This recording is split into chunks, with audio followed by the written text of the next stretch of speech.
Bonjour, mesdames et messieurs. Je vous remercie d'être présents parmi nous pour ce petit bonus en lien avec le webinaire sur le sport et les personnes présentant un TSA. Donc aujourd'hui, j'accueille Monsieur Chorley, qui est enseignant en activité physique adaptée au sein du CESAD Optimisme, qui se trouve à Troyes dans l'Aube et qui intervient aussi au sein de l'UMA rattaché à ce CESAD. Donc, Monsieur Chorley, merci de nous avoir contactés pour nous présenter un outil que vous avez développé, notamment en cours de développement et qui peut être aussi quelque chose de mobilisable à plus long terme au regard de la thématique sur le sport. Je vais vous laisser prendre la parole afin de nous présenter votre outil et puis après, je reviendrai vers vous si j'ai des questions complémentaires. Voilà, je vous laisse la parole, Monsieur Chorley. Merci, bonjour à tous. Je vous remercie, c'est moi qui vous remercie aussi pour l'intérêt que vous portez à cet outil.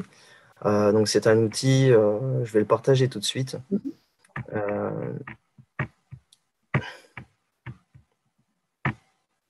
Voilà, c'est un outil que j'ai construit personnellement suite à une lecture qui est le livre L'autisme et le sport de Christian Alain.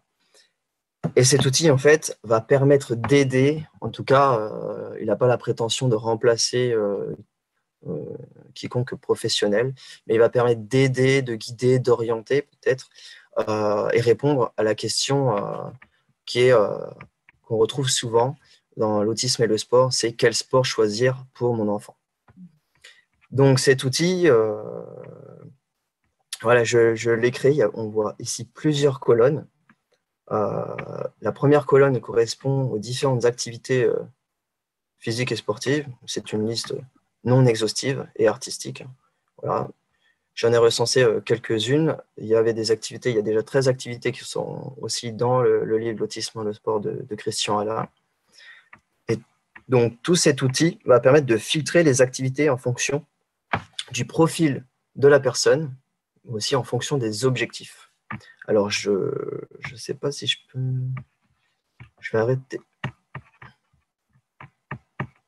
J'arrive pas à voir... Je ne sais pas comment faire pour retirer le partage. Le partage d'écran? Ouais, le partage d'écran. Parce que j'ai supprimé... Bon, c'est pas grave, on va faire comme ça.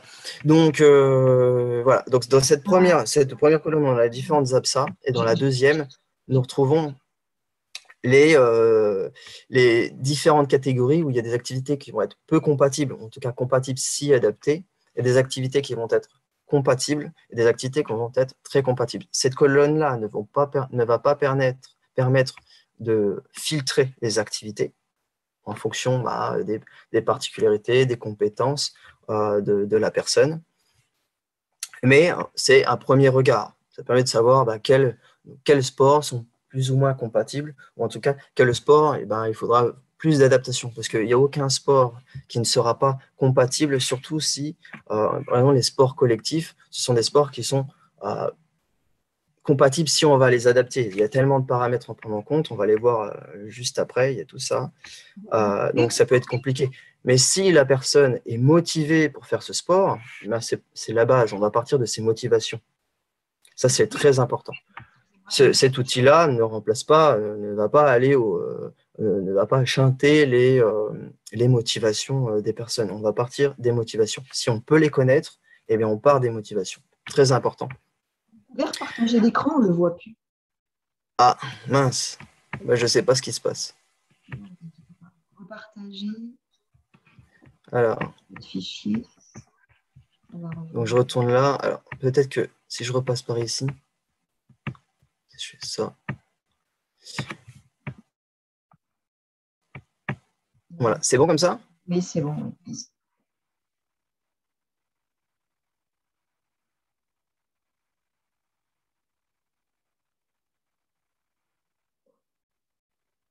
Bon, j'avais dû supprimer, je ne sais pas. Cette deuxième colonne, la bleue, elles sont déjà plus ou moins compatibles par rapport à des personnes avec TSA. Et je disais Donc la motivation reste le principal critère. On part des motivations pour déterminer une activité. C'est très important. Et à partir de là, en fonction des motivations, si on peut les connaître, eh bien, on va s'intéresser aux objectifs et aux particularités. Et grâce donc, à ce classeur, ça permet de nous guider, savoir quelles particularités il faut s'intéresser, et aussi de savoir, en fait, en fonction des objectifs qu'on a à travailler, eh bien, comment on va filtrer pour trouver une activité. En fait, sur 30 activités, eh bien, il y aura peut-être plus que 5 activités, 3 activités, 2 activités, peut-être plus que 10 par rapport au profil de la personne, de ses motivations et aussi des objectifs dans le projet. Donc là, je me suis beaucoup répété. J'espère que vous voyez encore le partage d'écran. Oui, oui, ça fonctionne. Oui, c'est bon. Donc, dans cette colonne-là, on a la classification des jeux. Donc, de Roger Caillois, qu'on voit ici. Et il y a 4 catégories. Il y a la catégorie Egon, il y a la compétition. Il y a aussi Alia, le hasard, Mimicry, c'est le mime. Donc, par exemple, tout ce qui est jeu de théâtre. Et vertige, donc ça peut être tout ce qui est sensation de vertige, comme l'escalade, par exemple, ou même à la fête foraine, on fait des attractions, on aura des sensations de vertige. Il y a des activités qui vont être des compétitions. On ne parle pas ici que de jeux sportifs, hein. Ça peut être des jeux de société, ça peut être tout type de jeu. Cette classification vraiment représente tout type de jeu. Et donc là, à partir d'ici, on peut voir aussi, on sait que s'il y a un enfant qui est plutôt en recherche vestibulaire, pourquoi pas utiliser cette catégorie-là pour être dans la recherche de vertige et filtrer à travers donc, cette catégorie. Je ne vais pas vous montrer tout de suite comment on filtre, je vous montrerai un exemple à la fin de la présentation du tableau. Donc voilà, ça c'est intéressant, ça peut déjà nous orienter. Mais le plus important va être de filtrer à partir de cette colonne-là, à partir de la grise jusqu'aux autres. Donc, on va évoquer tout ça.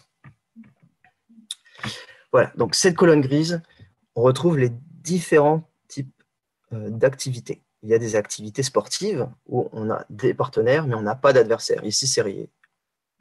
Pourquoi pas des sports de pleine nature, c'est un exemple. On a aussi des activités où il n'y a pas de partenaire, mais des adversaires. On sera plus dans l'opposition. Pourquoi pas parler de sport de combat. Et il y a des activités avec des partenaires et des adversaires. Donc là, on est plutôt dans les sports collectifs. Et des activités où il n'y a pas de partenaire ni d'adversaire. Et c'est plutôt solo, des sports solo. Et dans chaque catégorie, il y a encore 2 sous-catégories. On parlait ici d'incertitude. Et on sait que dans l'autisme, l'incertitude peut poser des difficultés à la personne. L'IA, ce sont les incertitudes de l'acteur. Et l'IM, c'est à prendre en compte. J'ai aussi mes partenaires, mais aussi mes adversaires. Qu'est-ce qu'ils vont faire à ce moment-là? Qu'est-ce qui va se passer? Quelle intention ils ont? Ça, c'est des choses à prendre en compte. Il y a beaucoup d'incertitudes, je ne peux pas maîtriser ça. Mais il y a aussi donc l'incertitude de l'environnement, du milieu. Par exemple, je suis sur mon kayak, là, je vois où je suis, je vois la profondeur de l'eau, je vois si l'eau est calme. Je ne sais pas s'il y a un peu plus de rapide, si voilà, le courant est plus rapide, s'il y a plus de profondeur. Tout ça, ça peut être angoissant. Je ne maîtrise pas ce qui peut se passer. Donc voilà, dans certains sports, il y a l'environnement qu'on ne va pas maîtriser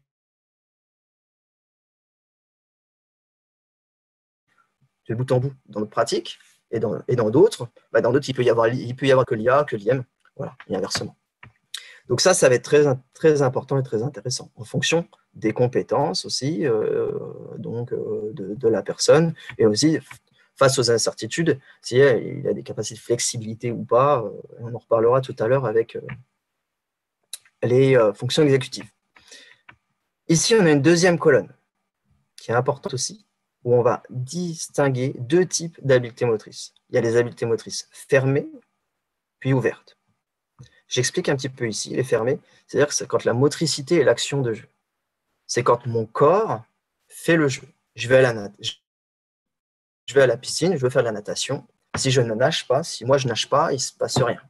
Donc là, ça va être mon corps qui va faire l'action de jeu. Je vais bouger, je vais nager, et bien ça va créer du jeu. Ça va être ça le jeu. En revanche, dans les habiletés ouvertes, c'est plutôt l'action de jeu qui va créer ma motricité. Si je reprends un sport co comme le football par exemple, n'importe où, le volley, et bien en fonction d'où la balle va aller, en fonction de la passe qu'on peut me faire, si c'est en avant, il va falloir que je me déplace, je cours vers l'avant, il va falloir que… Voilà, ça va dépendre du jeu. Mon activité musculaire, mon action va dépendre du jeu. Et ça peut être quelque chose de plus difficile pour certaines personnes avec TSA. D'autres, ce sera facile, mais souvent, on va retrouver plus d'aisance dans les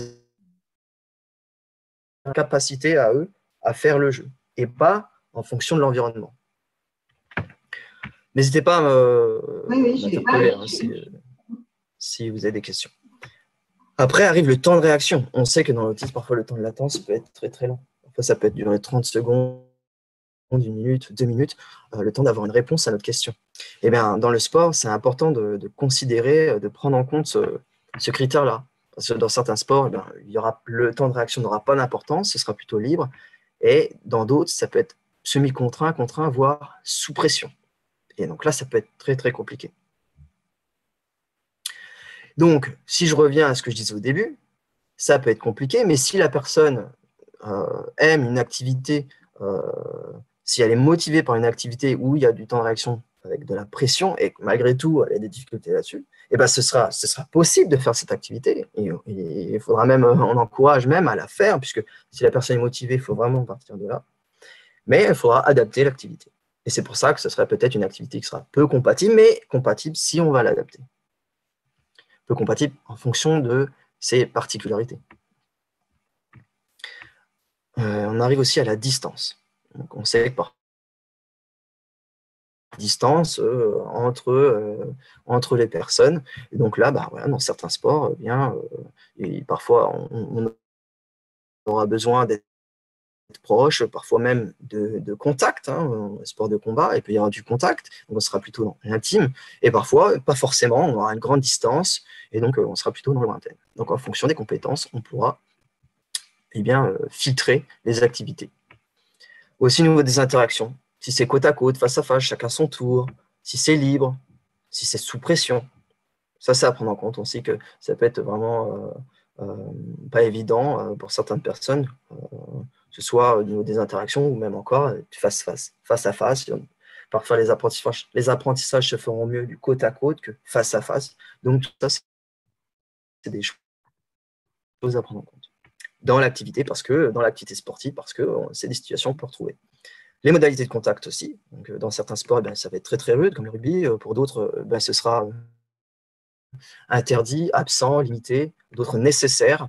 Donc là, effectivement, si on a une personne qui est hypersensible au toucher, par exemple, on ne va peut-être pas aller dans une activité avec du contact très rude. Encore que, si la personne veut faire ce sport, ce sera à nous d'adapter. Voilà, j'insiste vraiment sur la motivation parce que c'est le plus important.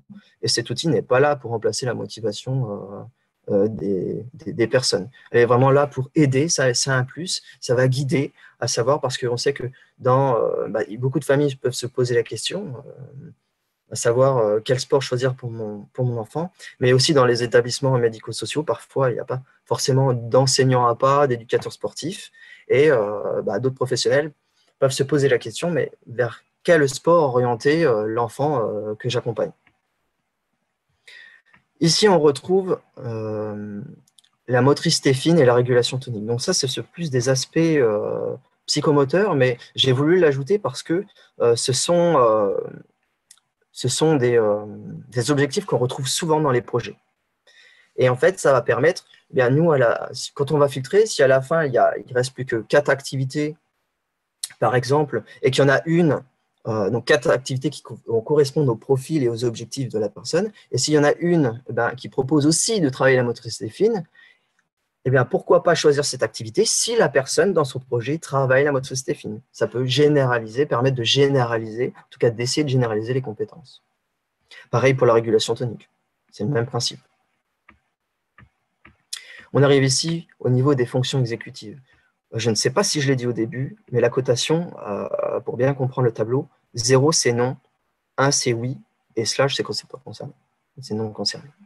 Ici, on a une cotation, une légende différente pour toute cette partie rose, clair, mauve. Donc 0 c'est non, 1 c'est oui, 2 c'est oui intensément, 3 c'est oui intensément et même très complexe, notamment pour les sports collectifs. On retrouve les fonctions exécutives qui seront requises dans la pratique de l'activité sportive. La planification, on sait que ça peut être difficile, ça peut être compliqué pour certaines personnes de planifier, et c'est pour ça souvent qu'on a des supports, ils vont structurer les emplois du temps, des séquentiels qui vont permettre de structurer les activités. Donc là, dans les activités, les fonctions exécutives, dans les activités sportives, les fonctions exécutives vont être sollicitées. Il n'y aura jamais de 0. Ça sera au moins minimum 1. Donc oui. Planification, inhibition, en fonction de la gestion des émotions aussi. Voilà, ça va être intéressant d'avoir ce critère-là à filtrer si besoin. Flexibilité face au changement, on en parlait tout à l'heure. Aussi au niveau des compétences d'attention et encore de la mémoire de travail. Arrive aussi tout ce qui est théorie de l'esprit et de la faiblesse de cohérence centrale. Effectivement, dans certains sports, il va falloir comprendre l'intentionnalité d'autrui. Par exemple, dans des sports co, eh bien, parfois ça se joue au regard. Voilà, et souvent, il faut lire l'intentionnalité. Et donc là, c'est important à prendre en compte aussi parce que ça peut être compliqué pour certaines personnes. Dans le même principe, tout ce qui est perception du global, à l'inverse du détail. Donc, si une personne qui est plus dans le détail, ça peut être compliqué d'être dans un sport où il faut avoir le regard sur l'environnement pour estimer, voir le jeu, comment il se traduit. Et on a aussi la présence d'une zone de confort TSA. Donc ça, c'est Christian Alain qui en parle dans son livre. Il parle d'affordance. L'affordance, c'est-à-dire, j'ai mis la définition ici, c'est le couplage perception-action qui s'accomplit entre le milieu et l'enfant. Ça veut dire que quand il y a de l'affordance, ça va favoriser une zone de confort, du confort cognitif pour la personne. L'affordance, par exemple, je suis face à un escalier, que je sache marcher, que je sois un bébé, que je sois adulte. Si je veux aller en haut de l'escalier, je n'ai pas besoin qu'on me l'apprenne. Je saurai, en fait, l'environnement me dicte comment je dois faire pour aller en haut de l'escalier, chercher ce qui m'intéresse. C'est ça l'affordance, c'est quand l'environnement me parle. Et donc, dans certains sports, il y aura tout de suite de l'affordance. Si on parle de l'escalade, par exemple, on voit, ou les parcours moteurs, c'est assez visuel, c'est affordant, on voit ce qu'on a à faire. Il y a une haie, il faut que je passe la chambre par-dessus, je n'ai pas le choix pour avancer. L'environnement me parle, il y a de l'affordance, ça crée une zone de confort. Un confort plutôt cognitif. Et ce qui est rassurant pour certaines personnes. Pour d'autres, non. Mais pour certaines, oui, ça va être rassurant. Moi, je sais que dans les séances, souvent, il va falloir que je structure, je matérialise beaucoup les séances. Donc, je crée de l'affordance. Parce qu'en plus, si je veux avoir des consignes au-delà de la réalisation de l'activité, il va falloir déjà faciliter l'activité pour la personne, donc qu'ils comprennent à l'environnement ce qu'il doit faire, pour après, moi, ajouter des consignes, si je veux complexifier l'exercice. J'espère que vous avez bien compris. Oui. Après, on parle aussi des qualités physiques qui sont engagées pour certaines plus ou moins fortement. On le voit ici, il y a une cotation aussi particulière pour ça. J'ai recensé nombreuses qualités physiques. Pour certaines, je ne vais pas moi l'utiliser comme l'explosivité, par exemple, puissance. Je ne suis pas du tout dans la recherche de performance dans les accompagnements. Mais c'est important d'avoir accès à ça parce que moi, je peux avoir des objectifs, par exemple, d'équilibre ou encore d'adresse, de coordination. Souvent, ça revient. Parfois de force aussi. Et non, en fonction de l'objectif qu'on va mettre, aussi des compétences de la personne, j'ai filtré. Et donc, je vais vous montrer bientôt comment on filtre. Et évidemment, on ne peut pas ne pas introduire dans ce classeur évidemment la sensorialité, qui est une part importante dans l'autisme, très importante, essentielle. Donc voilà, on va retrouver les différents sens, proprioceptifs, vestibulaires, toucher, vue, goût, odorat et l'ouïe, qui vont permettre de filtrer, effectivement, s'il y a une personne qui a peut-être une hypersensibilité auditive, ça va être important de supprimer peut-être les activités qui vont être trop bruyantes. Je ne vais peut-être pas proposer du basket où il y aura 20 enfants qui vont dribbler dans un gymnase avec de résonance à une personne qui a une hypersensibilité auditive, sauf si elle veut faire du basket. Là, je mettrai en place des adaptations avec un casque, par exemple, anti-bruit. Voilà, j'insiste encore un peu là-dessus. Et on a aussi donc des activités qui ont des repères visuels directement, facilement. Par exemple, du tir à l'arc, j'ai une cible, je sais ce que je dois faire, je sais où je dois tirer. Voilà, donc j'ai voulu ça recenser. Ça rejoint un petit peu le côté affordant de tout à l'heure. On en parlait. Donc maintenant, je vous ai présenté tout ça. Je vais passer à un exemple. Je vais montrer comment on peut utiliser cet outil.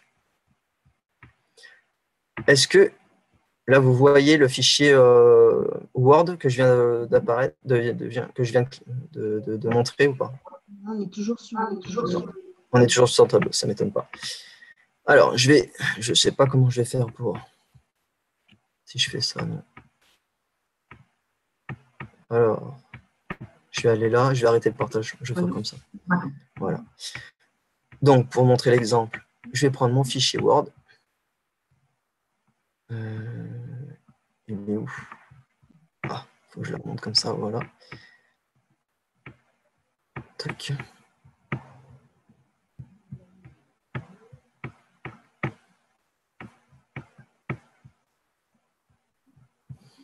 Mais je ne retrouve pas. Alors.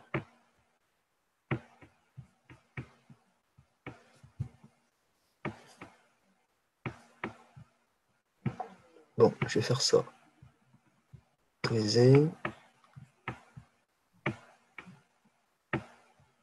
Et je vais arrêter. Voilà, ça y est, j'ai retrouvé ça. Bon, je pense que ça doit le faire. Voilà. Bon, je suis désolé pour tout ce temps perdu. Donc là, imaginons, je suis avec une famille et on a recensé les grands axes de travail qui pourraient être envisagés. Donc, apprentissage du vélo, c'est des choses qu'on retrouve souvent. Apprentissage du vélo de roue, par exemple, habileté motrice, et développer les habiletés motrices, les améliorer, améliorer la concentration, l'attention, créer de l'interaction avec d'autres enfants. Souvent, ça revient. Améliorer.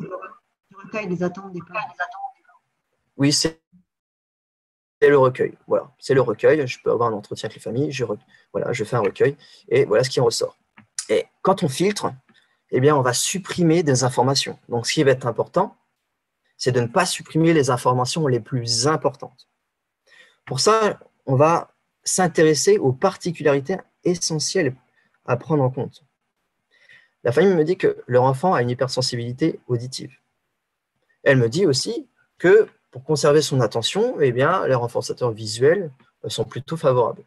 C'est plutôt intéressant, ça marche bien. D'accord, bah c'est noté, je le mets de côté. Et donc là, on va maintenant prioriser les objectifs qu'on retrouve ici. Donc, prioritairement, la famille souhaiterait qu'on travaille l'attention. En deuxième revient l'interaction. Si on peut avoir de l'interaction avec d'autres enfants, ça serait bien. Aussi les coordinations, les habiletés motrices. On sait qu'il y a un peu de motricité fine dans le projet aussi. Et la force musculaire, le vélo de roue. Voilà. Donc, prioritairement, c'est plutôt l'attention, créer l'interaction et les coordinations. On va s'intéresser d'abord à ça. Parce que c'est très important à prendre en compte. Donc, on sait qu'il est hypersensible auditivement et que les renforçateurs visuels sont intéressants pour conserver l'attention. Donc, je vais retourner.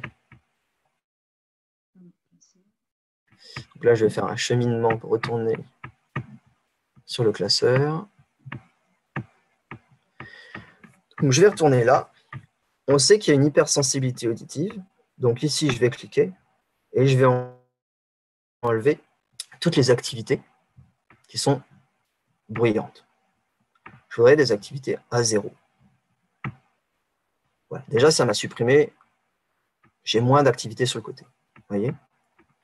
Et on sait que les repères visuels sont favorables pour lui. Donc, pourquoi pas choisir des activités tout de suite visuelles pour faciliter sa compréhension, l'attente qu'on a à travers cette activité, et après travailler les différents objectifs qu'on a énumérés avec la famille. Voilà. Donc là, c'est un exemple, j'ai fait exprès, hein, ça réduit très très vite, on se retrouve avec très vite moins d'activités. Le premier je peux vous couper une petite explicative, donc tout ce que j'ai compris. Votre ossature de classeur, vous l'aviez déjà pré-remplie avec votre cotation entre 0 et 2 au regard des spécificités de chaque sport. Hein, c'est ça. Exactement. Voilà. Et après, effectivement, vous avez induit la notion de filtre qui permet effectivement de pouvoir mettre en exergue les sports les plus... D'accord. Exactement ça. D'accord, ok. Ouais, très intéressant. On sait que pour la famille, apparemment, l'objectif de travailler l'attention est prioritaire. C'est numéro 1. Donc, pourquoi pas, vous voyez, on ressort, là, eh bien, dans chaque activité, l'attention sera travaillée, mais peut-être un peu plus intensément, hein, les deux, dans certaines activités. Donc, on se dit, c'est l'objectif premier, pourquoi pas, eh bien, supprimer les autres. Vous voyez, là, on serait même pas obligé de faire ça, on pourrait simplement regarder comme ça, sans filtrer. Mais là, c'est pour l'exemple, je vous montre jusqu'où on peut pousser le filtre. Donc, c'est l'attention. La famille voulait aussi que ce soit des activités avec d'autres enfants. Eh bien, on pourra avoir des objectifs d'interaction en acrobranche, en escalade, au parcours moteur. Ça peut se faire à plusieurs, ces activités-là. Donc là, c'est bien. Après, le prochain objectif, je crois que c'était la coordination. Coordination, on voit qu'il n'y a pas de différence ici, que leur coordination sera sollicitée dans ces différentes activités. Donc, on peut laisser comme ça. Et après, on sait qu'il y a aussi des objectifs de motricité fine dans le projet.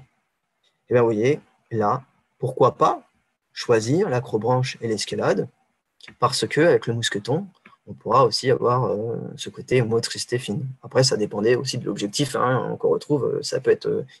il y en a des différents, des objectifs de motricité fine, mais pourquoi pas se diriger, si ça a un sens de manipuler un mousqueton par rapport aux objectifs du projet, pourquoi pas se diriger plutôt vers l'acrobranche et l'escalade, au lieu du parcours moteur. Voilà. Donc, cet outil permet de filtrer, d'aider à savoir vers quel sport orienter la personne en fonction de ses compétences, mais aussi de ses difficultés, de ses particularités et des objectifs. Ça nous oriente. Si la personne n'est pas en capacité de communiquer ses préférences aussi de pratique, hein, si elle ne peut pas nous parler, par exemple, si elle n'est pas verbale, eh bien, ça peut nous guider vers une activité. Voilà. Mais, je répète, le plus important, c'est de savoir les motivations de la personne. Après, rien n'empêche, même si on connaît les motivations, moi j'ai déjà fait, rien n'empêche d'utiliser ce filtre en fonction des particularités de la personne et voir, ah bah oui, c'est bien, en plus tu es motivé par ce sport et en plus ça correspond, il est motivé par ce sport et ça correspond en plus à son profil et aux objectifs qu'on veut travailler. Donc super. Ah, en fait, bah, on ne retrouve pas l'activité qu'il a choisie, pour laquelle il est motivé par rapport à ses particularités et aux objectifs. Ah bon, bah, c'est pas grave, on va rester sur l'activité qu'elle le motive. On trouvera toujours un moyen il y aura toujours la possibilité on va dire, de répondre aux objectifs, mais par rapport à ces particularités qu'on aura pris conscience aussi. Donc, ce tableau peut permettre aussi de regarder en fait les différents aspects, les différentes particularités qu'il faut prendre en compte dans la pratique d'un sport. Et bien, à partir de là, on pourra faire les adaptations sur le terrain pour rendre l'activité compatible, si là, elle est peu compatible. Mais s'il est motivé, on part sur cette activité. Ça va, j'ai bien insisté là-dessus. Je vais pas... C'est très pertinent, très clair. Et donc, pour... je comprends. Bon, bah, j'espère que tout le monde comprendra. J'ai l'impression de louper plein de choses dans mes explications. C'est pas la même sensation quand on est enregistré. Voilà. Et du coup, pour finir donc cette présentation du classeur, il y a aussi un petit questionnaire. Donc, c'est un questionnaire que je vais faire à m'aider à connaître. Alors, va m'aider, c'est une évaluation, on va dire, très subjective, c'est un échange avec la famille en questionnaire qui va m'aider à remplir le classeur. Si je ne connais pas l'enfant, par exemple, ou l'adulte, enfin la personne, si je ne connais pas la personne, eh bien, je vais déjà... et à partir de ce profil qu'on va faire là, très brièvement, parce qu'après, on a tous les comptes rendus de bilan sur lesquels on peut s'intéresser, auxquels on va s'intéresser même, mais ça, c'est vraiment de manière un petit peu informative, et bien que je vais pouvoir, ça va m'aider à remplir le classeur. Donc, pour être plus clair, on va retrouver les différentes activités sportives qu'on retrouve dans le classeur. Et là, ce qui m'intéresse, c'est de savoir si la personne a déjà pratiqué une activité en club, par exemple. Et donc, je vais mettre 1, ça marche, oui. Je vais mettre 1 si c'est oui, 0 si c'est non. Il y a une cotation ici. Voilà. Après, je demande si c'est une expérience adaptée ou plutôt inadaptée. Et je cote. Oui, non, 0. Après, si c'est, enfin, c'est pas. Là, par exemple, si c'était inadapté, bah, c'était oui, très, très, ça a été très compliqué. C'est un 2, et alors 3, bah, c'était encore plus compliqué. Là, si les parents étaient présents, s'il y a une structuration au cours des séances vécues, quelle guidance avait été utilisée, s'il y avait eu de l'amélioration, donc là, on est très, très global, hein, sur des grands thèmes, moteur, sensoriel, etc. Quelles étaient les attentes aussi de la famille sur ces différents plans. Et on va retrouver maintenant toutes les particularités qu'on avait dans le classeur. Donc, je ne vais pas tout vous montrer. Mais là, l'idée, en fait, c'est de poser la question. Votre enfant est plutôt dans des habiletés fermées ou ouvertes? Alors, bien sûr, j'explique parce qu'on ne comprend pas toujours ce langage. Donc, j'explique ce que c'est, comme tout à l'heure, fermé, ce qui est ouverte. Et donc, ça va permettre de me guider. Ah, ben, mon enfant, il sera plutôt, il aura plus de facilité dans des habiletés fermées. Oui, ce sera mieux si ça dépend, si l'activité dépend que de sa motricité, il sera plus à l'aise. Ce sera plus compliqué si ça dépend des autres. Bon, bah, on sera plutôt là. Donc, ça me guide après sur mon filtre que je peux faire. Et pareil pour le temps de réaction, sur les interactions, voilà, sur ces compétences, des fonctions exécutives. Donc là, on n'est pas dans un bilan psychologique, hein, vous avez bien compris. On est vraiment pour recenser très rapidement comme ça, savoir un petit peu le niveau de la personne, et ça va permettre de nous guider pour remplir le classeur, pour filtrer à l'aide du classeur. Pareil, jusqu'au profil sensoriel, qui évidemment n'est pas un profil sensoriel, c'est juste, voilà, comme ça, je pose la question sur le plan vestibulaire, votre enfant, comment il est, pareil, sur le toucher, l'ouïe, voilà. Et ça me donne des indications.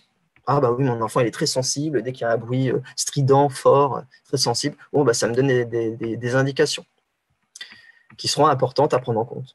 Voilà. Et puis, vous l'avez vu aussi, je mets en place un tableau avec les particularités à prendre en compte et le classement des objectifs qui ont été déterminés avec la famille. Et puis après, vous croisez les différentes données. Voilà. Et après, je croise les différentes informations. Alors ça, c'est pour une personne, pour un enfant que je ne connais pas. Je peux le faire aussi pour une personne que je connais, mais c'est plus facile quand je connais la personne, d'aller je connais son profil, je connais ses compétences, ses difficultés, c'est beaucoup plus facile. Après, je n'ai pas forcément moi-même besoin du tableau, mais il peut m'être utile quand même. C'est aussi un outil qui permet d'objectiver à un moment aussi les observations des uns et des autres et après aller sur des choses bien concrètes, bien pratiques qui peuvent effectivement être utiles aussi dans le choix d'une activité, mais aussi dans la représentation que les parents peuvent avoir du potentiel de leur enfant, quoi. Ouais, c'est très pertinent, Exactement. très intéressant. Voilà, c'est vraiment voilà, l'intérêt de l'outil, c'est d'aider à répondre à la question quel sport choisir pour mon enfant, pour personne TSA. Vous évoquez tout à l'heure, avant qu'on commence l'enregistrement, je posais la question si cet outil pouvait être mis à disposition ou est-ce qu'il est diffusé de façon régionale, nationale, internationale. Oui, alors je vais pouvoir le partager. En fait, là, l'outil, je ne sais plus si je l'ai dit, mais la cotation, si je crois que je l'ai dit, a été faite par mes expériences, par mes connaissances, par voilà, mes représentations aussi. Ce n'est pas une cotation scientifique. Et donc, moi, j'ai partagé cet outil à Christian Alain, qui est auteur donc, de ce livre-là, je vous ai présenté tout à l'heure. Et donc, il m'a proposé, lui, Christian Alain, de l'expérimenter à travers son groupe de travail scientifique à des fins peut-être de publication. On va voir donc l'idée, c'est d'expérimenter le tableau, de l'améliorer, Donc, effectivement, donc on va le partager. Le but, c'est que les gens l'expérimentent un maximum, qu'on ait des retours et qu'à la fin, ce soit plus mes représentations qui soient dans ces cotations, mais des cotations plutôt scientifiques, officielles. Voilà. Et ce partage, il va se faire de quelle manière? Est-ce qu'un enseignant là, qui écoute notre interview peut prendre contact avec vous, ou est-ce qu'il faut passer par un réseau plus officiel? Comment ça... Il faut attendre une certaine Non, quantité? Comment ça se passe? vous allez pouvoir me contacter D'accord. à cette adresse mail-là. Je vais Je la repartager. mettrai sur le... Voilà, à cette adresse mail ici. Ah oui, J'ai ok. mon numéro de téléphone aussi. D'accord. Alors, je vais noter tout ça. Voilà, on peut me contacter par téléphone. D'accord. Donc là, l'expérimentation n'a pas commencé. Je suis en contact avec Christian Alain et Paul Bouvard, qui travaillent ensemble au sein du laboratoire. Et donc, là, on va mettre en place prochainement en fait, l'expérimentation. On échange pour l'instant Sur les modalités. avant de commencer à mettre en place le protocole. On mettra à disposition nos auditeurs ces différents éléments pour qu'ils puissent effectivement entrer en contact avec vous et pourquoi pas aussi rejoindre l'expérimentation et faire évoluer aussi cet outil qui est déjà, je vais dire, bien agrémenté, bien clair et qui peut effectivement être très bénéfique. Oui, j'ai commencé. Excusez-moi, je vous ai coupé. Non. J'ai commencé à le créer au mois de juin, je crois, 2021. Donc là, hein, il y a encore eu des modifications dernièrement, au mois d'octobre. Donc oui, ça évolue. Ce qu'il faut savoir, c'est que ce livre-là, il est très récent aussi. Hein, il a été édité en 2021, début janvier 2021, je crois.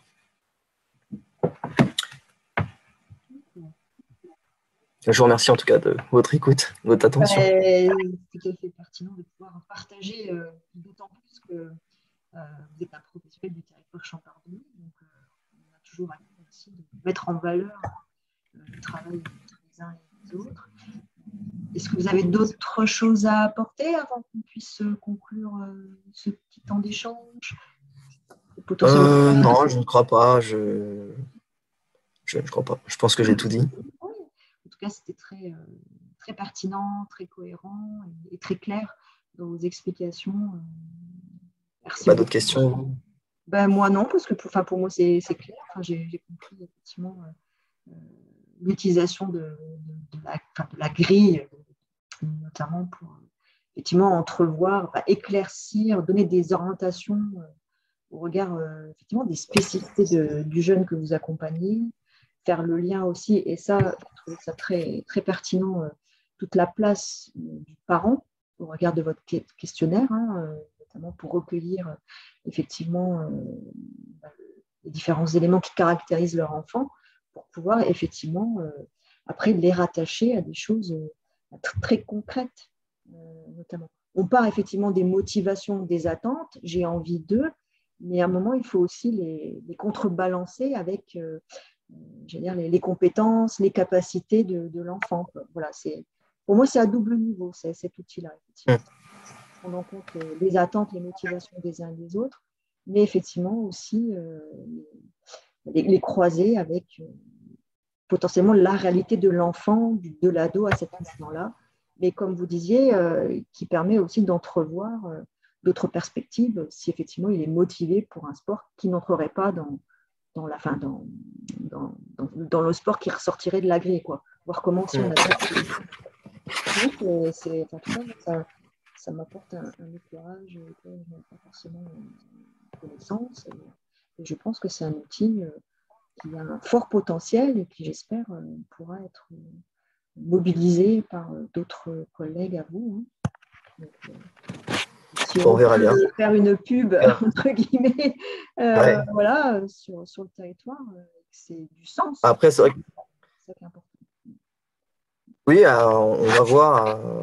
Après, je communique beaucoup dessus. J'ai partagé déjà, par exemple, le Handi Guide des sports, à la Fédération française de sport adapté, commission sport et autisme,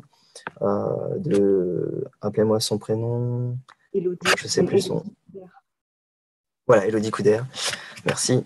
Et donc, ouais, et puis je partage aussi à d'autres, je fais aussi des sensibilisations parfois, donc voilà, on partage et puis on verra bien. Le but, de toute façon, de cet outil, c'est d'aider voilà, d'aider tant que possible les personnes, soit les familles, les professionnels qui Effectivement. pourraient l'utiliser. En tout cas, on espère, en tant que Centre Ressources Autisme, être un des relais pour voilà, des outils qui se créent et qui, dans tout leur sens, regardent l'accompagnement des personnes. Monsieur Chorlet, je vais vous remercier, en tout cas, pour cette présentation. Je vous souhaite une très bonne fin de journée, mesdames et messieurs, et le Centre Merci à vous. Ressources Autisme vous dit à très bientôt.